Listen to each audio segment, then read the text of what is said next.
नमस्कार, मी प्रोफेसर प्रफुल्ल चोर गोष्ट पैसा पाण्याची या आपल्या यूट्यूब चॅनलमध्ये आपल्या सर्वांचे स्वागत करतो. आपल्याला जर जास्तीत जास्त श्रीमंत व्हायचे असेल तर आपल्याला दोन पायऱ्या या चढाव्या लागणार आहेत. पहिली पायरी ती आहे बचत आणि दुसरी पायरी आहे ती म्हणजे गुंतवणूक. आपण जी काही कमाई करतो त्याचा कमीत कमी खर्च करून आपले जास्तीत जास्त पैसे वाचवणे याच गोष्टीला म्हणतात बचत. आणि या बचतीचे पैसे योग्य ठिकाणी म्हणजे FD, RD, सोने, म्युच्युअल फंड किंवा शेअर यामध्ये गुंतवणूक करणे यालाच म्हणतात गुंतवणूक. म्हणजे आता आपल्या ही गोष्ट लक्षात आली आहे की गुंतवणूक जेवढी महत्त्वाची आहे तेवढीच आपल्याला बचतसुद्धा महत्त्वाची आहे. आपण जर समाजात पाहिले तर दोन प्रकारचे माणसं असतात. पहिले म्हणजे काही जणांची कमाई ही लाखोमध्ये असते आणि त्यांनी जे काही केलेले असते म्हणजे त्यांनी घर घेतलेले असेल, गाडी घेतलेली असेल, या सर्व गोष्टी ते लोन काढून करतात आणि त्यांचा जो काही पगार आहे तो पूर्णपणे या लोनचे EMI भरण्यात जात असतो. त्यामुळे त्यांची बचत ही शून्य असल्यामुळे त्यांची गुंतवणूकसुद्धा शून्य असते. आणि माझ्या दृष्टीने ज्याची गुंतवणूक शून्य आहे हा माणूस गरीब आहे. पण समाजात असे पण काही लोक आहेत की ज्यांची कमाई जेमतेम असते, म्हणजे 15 ते 20 हजार कमाई असते, पण त्यांनी पूर्णपणे आर्थिक नियोजनाने आपला खर्च कमी करून ते जास्तीत जास्त पैसे हे वाचवतात आणि बचत करतात आणि ते पैसे योग्य ठिकाणी गुंतवणूक करून त्यांची संपत्ती ही भरपूर झालेली असते आणि माझ्या दृष्टीने ते खरे श्रीमंत आहे. हा जो आपल्याला गरीब आणि श्रीमंतीचा विरोधाभास जो दिसतो आहे तो त्या व्यक्तीच्या बचतीच्या सवयीवर अवलंबून आहे, तो त्याच्या कमाईवर कुठेही अवलंबून नाही.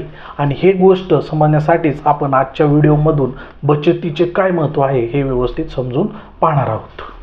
आता आपण प्रथम बचत म्हणजे काय हे थोडक्यात समजून पाहू. बचतीचे सूत्र आहे कमाई वजा खर्च इक्वल टू बचत. आपण जे काही पैसे कमवतो, आपण उद्योगधंदा करतो, नोकरी करतो आणि या माध्यमातून जे काही पैसे कमवतो ती झाली आपली कमाई. आणि या कमाईमधून आपला एकूण महिन्याचा खर्च म्हणजे आपला दैनंदिन खर्च असेल, लाईट बिल असेल, फोन बिल असेल, त्याचप्रमाणे आपली EMI असेल, हे जर वजा केले तर जी काही रक्कम उरते ती झाली आपली बचत. यासाठी आपण एक उदाहरण पाहू. एक XYZ नावाची व्यक्ती आहे आणि त्याचा महिन्याचा पगार 30,000 रुपये आहे आणि त्याचा घर खर्च 20,000 रुपये आहे. तर 30,000 वजा 20,000 इक्वल टू 10,000 ही झाली त्याची बचत. पण त्याच XYZ व्यक्तीचा जर खर्च 30,000 असेल तर 30,000 वजा 30,000 म्हणजे त्याची बचत झाली 0 रुपये. म्हणजे यावरून आपल्याला एक गोष्ट लक्षात येत आहे की आपल्याला जर पैसे जास्तीत जास्त बचत करायचे असेल तर आपल्याला आपला खर्च हा कमीत कमी करायला पाहिजे. त्यामुळे आपला जो काही खर्च होत आहे त्यात आपण काटकसर केली पाहिजे. आपण त्याचा व्यवस्थित हिशोब ठेवून ज्या ठिकाणी आपला वायफळ खर्च होत आहे तो खर्च आपण कमी हा केला पाहिजे. आपण आपल्या आयुष्यात बचतीचे महत्त्व हे समजून घेतले पाहिजे आणि बचत ही एक सवय आहे हे आपल्याला समजून पाहण्यासाठी आपण प्रथम आता सवयी म्हणजे काय हे समजून पाहू.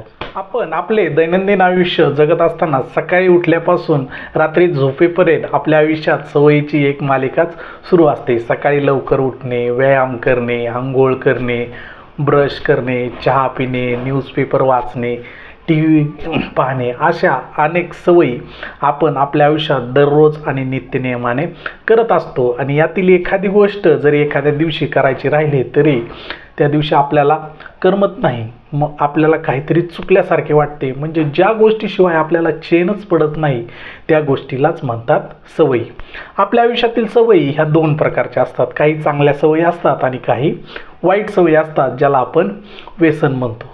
चांगल्या सवयींनी आपली आयुष्यात ही नेहमीच प्रगती होत असते तर वाईट सवयींनी हे आपले जास्तीत जास्त नुकसान हे होत असते.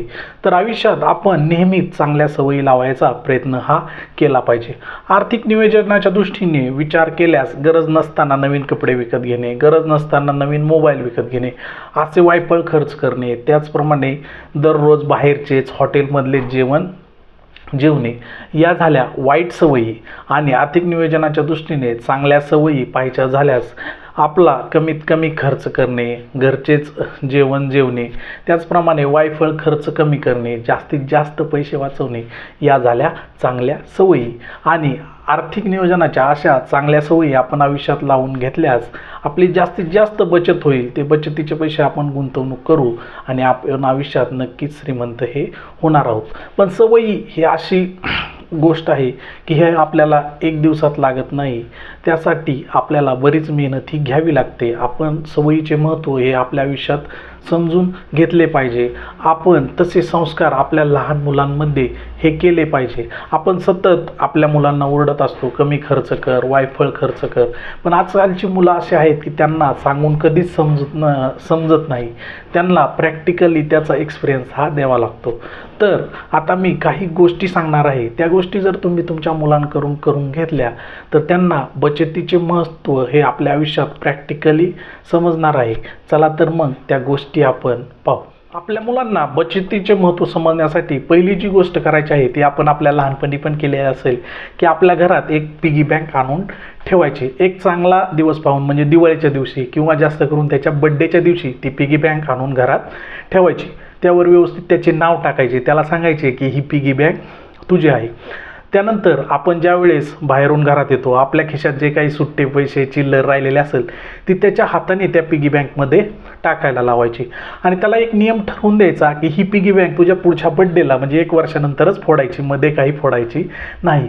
मुलांना या गोष्टीचं फार क्रेज असतं की तुझं आहे म्हणलं की त्यांना फार आनंद होतो. ते मध्ये मध्ये आपल्याला सारखे म्हणतील की त्यांना क्युरियोसिटी असेल की याच्यात किती पैसे झाले असतील, ती फोडायची, पण त्यांना ती फोडून द्यायची नाही. ती पिगी बँक 1 वर्षानंतरच फोडायची. ती पिगी बँक त्याच्या बड्डे दिवशी फोडताना पण त्याच्याच हाताने फोडायची, त्याच्यातील पैसे त्याला मोजायला लावायचे. यामुळे त्याला पैशाचे महत्त्व हे समजेल आणि त्याला आपण गोष्ट पटवून द्यायची की बघ भाऊ, आपण थोडे थोडे पैसे टाकून ते पैसे 1 वर्षानंतर ॲव्हरेज 5 रुपये जरी आपण दिवसाला त्यात टाकले तरी त्याचे 1,500 ते 1,800 रुपये हे 1 वर्षानंतर झालेले असतील. त्यानंतर त्याला या गोष्टीचे महत्त्व व्यवस्थित पटेल की थेंबाथेंबाने तळे हे साचत असते. त्यानंतर ते पैसे आपण त्याच्यावरच खर्च करायचे की आपल्याकडे पैसे नसल्यामुळे आपण जर त्याला एखादी गोष्ट घेऊन देत नसलो, समजा त्याला एखादी वॉच घ्यायची असेल किंवा आणखीन एखादी वस्तू घ्यायची असेल तर त्या पैशातून त्याला ती घेऊन द्यायची. या गोष्टीतून त्याला बचतीचे महत्त्व हे व्यवस्थित समजेल. आपण पुढची एक गोष्ट करू शकतो ती म्हणजे आपण मुले शाळेत जाताना त्या मुलांना पॉकेट मनी हा देत असतो, म्हणजे 10 रुपये तरी आपण देतो गोळ्या बिस्किट खाण्यासाठी. तर हे एक अमाऊंट फिक्स ठरवून द्यायची. समजा तुमच्या घरात 2 मुले आहेत तर दोघांना पण रोज 10-10 रुपये पॉकेट मनी द्यायचा. ते पैसे त्यांच्या आईकडेच ठेवायला द्यायचे आणि शाळेत जाताना ते दोन्ही पण मुलं 10-10 रुपये आईकडून घेऊन जातील. त्यानंतर त्यांना सांगायचं जर महिन्याच्या शेवटी तुम्ही हे पैसे वाचवायचेत आणि ज्याची बचत जास्त असतील त्याला महिन्याच्या शेवटी 100 रुपये आणखीन एक्स्ट्रा मिळतील. यामुळे ते मुलं काय करतील, ते पैसे न खाता आपल्याच पॉकेटमध्ये किंवा कंपासमध्ये जपून ठेवतील की जर आपण हे पैसे वाचवले तर आपल्याला पप्पा 100 रुपये एक्स्ट्रा देतील. याच्यामुळे काय होणार आहे, त्या मुलांना पैशाची काटकसर, वायफळ खर्च न करणे, बचत या गोष्टीचे महत्त्व हे समजणार आहे. आता एक प्रॉब्लेम होईल, ज्याला एकच मुलगा आहे त्यांनी काय करायचे तर त्या व्यक्तीने पण 10 रुपये त्या मुलालाच द्यायचे आणि त्यांना एक टार्गेट ठरवून द्यायचं की जर तू 100 रुपये वाचवले तर तुला 100 रुपये एक्स्ट्रा, 200 रुपये वाचवले तर तुला महिन्याच्या शेवटी 200 रुपये एक्स्ट्रा आणि पूर्ण 300चे 300 रुपये वाचवले तर महिन्याच्या शेवटी तुला 300 रुपये हे एक्स्ट्रा देण्यात येतील. असे तुम्ही एका मुलाच्या बाबतीत करू शकता. ही सुद्धा एक चांगली एक्झरसाइज राहील. आता आपण एक साधे उदाहरण पाहणार आहोत. जर आपण आपल्या मुलांना व्यवस्थित बचतीची सवय लागली आणि तो मुलगा जर 20व्या वर्षीच कामाला लागला आणि त्याने त्याच्या पगारातून फक्त 1,000 रुपयाची SIP त्याचे पैसे बचत करून जर म्युच्युअल फंडामध्ये लावली तर त्याचे किती पैसे होणार आहेत हे आता आपण पाहू. तर तो मुलगा फक्त 1,000 रुपयाची SIP करणार आहे आणि आपल्याला जी SIP करायची आहे ती आपल्याला स्मॉल कॅप फंडामध्ये करायचे आहे, कारण त्या मुलाचं वय कमी आहे, त्याच्यावर जबाबदाऱ्या कमी आहेत, त्यामुळे तो ही रिस्क घेऊ शकतो आणि स्मॉल कॅप फंडामधून आपल्याला 20% रिटर्न्स हे सहज मिळून जातात. आणि त्यांनी ती SIP जर पुढचे 30 वर्ष म्हणजे त्याच्या वयाच्या 50व्या वर्षापर्यंत जर कंटिन्यू केली तर हे आता आपल्याला लक्षात येत आहे की किती पैसे होणार आहेत. तर आपली एकूण इन्व्हेस्टेड अमाऊंट 1,000 रुपये महिन्याला असे 30 वर्ष होणार आहे 3,60,000 रुपये आणि यावर आपल्याला 20% रिटर्ननी कंपाऊंडिंगचा इफेक्ट भेटून एकूण इंटरेस्ट मिळणार आहे 2,30,00,000 रुपये आणि आपली टोटल व्हॅल्यू होणार आहे 2,33,60,802 रुपये. हे सर्व कॅल्क्युलेशन खरे आहेत. आपल्याला म्युच्युअल फंडावर लॉंग टर्म गुंतवणुकीच्या माध्यमातून एवढा रिटर्न्स हा मिळत असतो. तुमचा विश्वास बसत नसेल, तुमच्या मोबाईलमध्ये SIP कॅल्क्युलेटर आहे, त्यामध्ये तुम्ही ह्या व्हॅल्यू टाकून ह्या व्हॅल्यू व्हेरीफाय करून घेऊ शकता आणि तो मुलगा वयाच्या 50व्या वर्षी करोडपती हा अगदी छोट्या बचतीमधून झालेला असेल. आजच्या व्हिडिओमधून आपल्याला बचत ही एक सवय आहे हे व्यवस्थित समजलेले आहे आणि ही सवय आपण लहान मुलांना कशी लावायची याच्या काही एक्झरसाइज पण पाहिलेल्या आहेत. ह्या एक्झरसाइज जर तुम्ही व्यवस्थित केल्या तर नक्कीच तुमच्या मुलांना बचतीची चांगली सवय लागेल आणि हे त्यांच्या आयुष्यात करोडपती हे नक्की झालेले असतील. तुमचे मुलं करोडपती झाले म्हणजे तुम्हाला करोडपतीचा बाप म्हणणार आहेत, म्हणजे आयुष्यात तुम्ही पण करोडपती झाल्यासारखे आहेत. हा व्हिडिओ आवडल्यास लाईक करा, तो आपल्या मित्रपरिवारामध्ये शेअर करा आणि गोष्ट पैशा पाण्याची या चॅनलवर जर तुम्ही प्रथम आला असेल तर चॅनलला सबस्क्राईब जरूर करा. धन्यवाद.